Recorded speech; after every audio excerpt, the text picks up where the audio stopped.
Lepas nih ramai yang akan kena stroke. Kalau terjumpa bolehlah tolong ikut petua nih.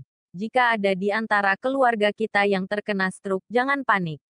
Itu kuncinya. Sebab, jika Anda panik justru akan memburukkan lagi stroke yang dialaminya. Ada satu Stone Aid. Langkah pertama, dijamin sangat berkesan.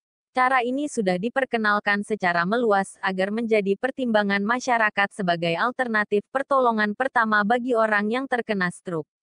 Cara ini merupakan kaedah penyembuhan melalui pelepasan darah. Tujuannya untuk menolong si pesakit agar stroke itu tidak fatal. Bahkan dipastikan hampir tidak ada kesan sampingan. Perlu diketahui orang yang terkena stroke, pembuluh darah di bahagian otak lambat laun akan menuju ke proses perpecahan. Bila menghadapi keadaan demikian, jangan panik, jangan sekali panik. Dimanapun pesakit berada, bilik mandi, bilik tidur, atau ruang tamu, jangan dipindahkan terburu-buru. Karena bila dipindahkan, akan mempercepatkan proses pecahnya pembuluh darah itu. B. Di tempat kejadian itu, alihkan si pesakit supaya dalam posisi duduk, agar dia tidak terjatuh lagi. C. Setelah berada dalam posisi duduk, kini tiba masanya untuk melepaskan darah.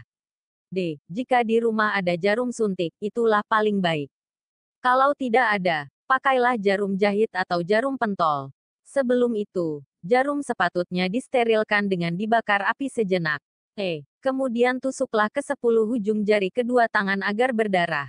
Bila darah tidak keluar, boleh dipicit atau diurut, hingga ke 10 jari itu menitiskan darah, setiap jari setitis.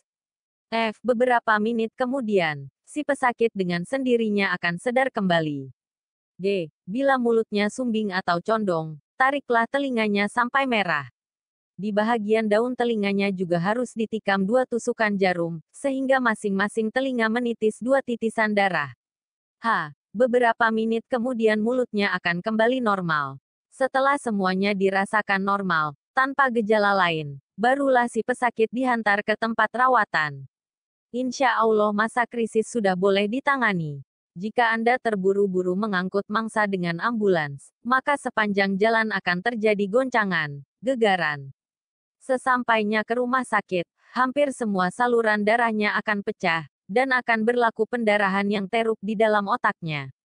Jika itu berlaku, mangsa sukar untuk diselamatkan oleh rawatan perubatan, ada mujizat pun sukar untuk mempertahankan nyawanya.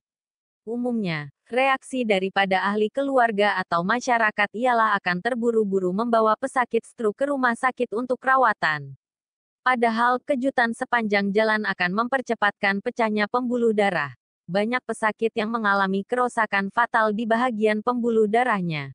Maka, pendarahan otak menduduki tempat kedua dalam ranking puncak kematian.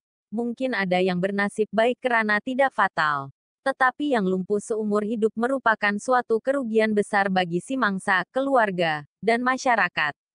Sememangnya pendarahan otak sungguh mengerikan. Andai kita dapat mengingati cara pelepasan darah ini, maka itu dapat memberi pertolongan pertama. Oleh itu, dengan pantas dapat menolong si pesakit, supaya tidak berlaku kematian. Saiful, medik Jepang. Sharing is caring. Untuk perkongsian bersama.